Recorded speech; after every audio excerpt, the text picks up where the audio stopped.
Aktiva lancar. Kelompok 8 pengantar akuntansi. Pertama Aryo Bagus Prasetya, 2 Yoga Trikuncoro, 3 Syifa Nurhanin. Apa itu aktiva lancar? Aktiva lancar atau current asset ialah harta perusahaan yang dapat ditukarkan dengan uang tunai dalam waktu yang relatif singkat. Biasanya, ukuran waktu yang dipakai ialah siklus usaha atau tahun buku tergantung mana yang lebih pendek. Karena itu, uang tunai termasuk dalam aktiva lancar juga. Contoh aktiva lancar adalah yang pertama ada kas dan bank, yang kedua ada sekuritas, 3 deposito, 4 piutang usaha, 5 piutang yang lain.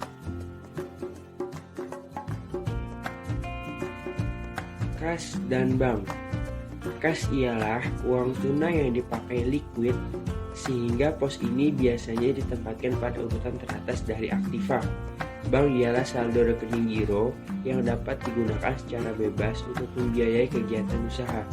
Pengertian tentang dan perlakuan terhadap kas dan bank dalam perpajakan dan akuntansi sama. Jelaskan tentang sekuritas. Sekuritas dalam bentuk surat berharga, misalnya saham dan obligasi, yang mudah dijual belikan merupakan bentuk investasi sementara untuk memanfaatkan dana yang tidak dipergunakan atau secondary cash reserve.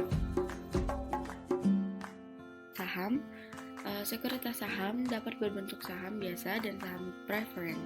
Sebagaimana terjadi pada akuntansi komersial, pada saat pembelian nilai saham dicatat sebesar harga perolehannya. Penghasilan dari saham dapat berupa dividen, yaitu tunai, saham atau harta, saham bonus dari revaluasi aktiva atau kapitalisasi agio, dari hak membeli emisi saham perusahaan, stock warrants, preemptive right issue, dan keuntungan karena pelepasan saham, capital gains. Yang selanjutnya itu ada obligasi. Perlakuan akuntansi pajak atas sekuritas obligasi hampir sama dengan saham. Kalau dalam pembelian obligasi terus termasuk unsur bunga berjalan, bunga itu harus diperhitungkan sebagai penghasilan. Berbeda dengan dividen antar badan, tiap bunga obligasi antar badan dikenakan pajak penghasilan.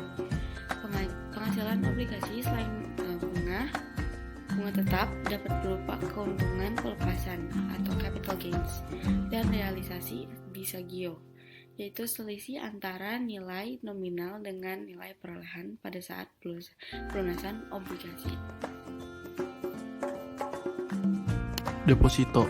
Deposito dalam istilah keuangan berarti uang disimpan di bank dalam waktu yang sudah disepakati antara nasabah dan bank selaku pemegang otoritas. Deposito dapat dimasukkan dalam satuan mata uang rupiah atau falas, jangka pendek atau jangka panjang, di dalam atau di luar negeri, karena ketentuan pajak tidak mengatur sendiri dalam pembukuan dapat dianut praktik akuntansi komersial. Piutang usaha. Piutang usaha meliputi piutang yang timbul karena penjualan produk atau penyerahan jasa dari kegiatan normal perusahaan. Piutang usaha terjadi karena penjualan barang atau penyerahan jasa secara kredit. Kalau wajib pajak sekaligus merupakan pengusaha kena pajak. Wajib pajak atau pengusaha itu wajib memungut PPN atas penyerahan barang dan jasa kena pajak yang dilakukannya. Persediaan atau inventory adalah bahan atau barang yang disimpan yang akan digunakan untuk memenuhi tujuan tertentu. Setiap perusahaan yang melakukan kegiatan usaha umumnya memiliki persediaan. Dalam menghitung jumlah unsur persediaan sering terdapat barang yang masih dalam perjalanan atau in transit dan berada di tempat pihak lain atau konsinyasi. Apakah untuk tujuan perpajakan barang itu dapat berada di tangan wajib pajak, termasuk persediaan. Biaya dibayar di muka. Biaya bayar di muka adalah biaya-biaya yang belum merupakan kewajiban perusahaan untuk membayarnya pada periode yang bersangkutan, namun sudah dibayarkan terlebih dahulu dan barang atau jasa atas pengeluaran tersebut tidak langsung diterima saat itu juga. karena jumlah yang dibayarkan tersebut belum merupakan beban perusahaan untuk periode yang bersangkutan. Maka jumlah yang telah dibayarkan tersebut merupakan uang muka dan termasuk dalam aktiva lancar.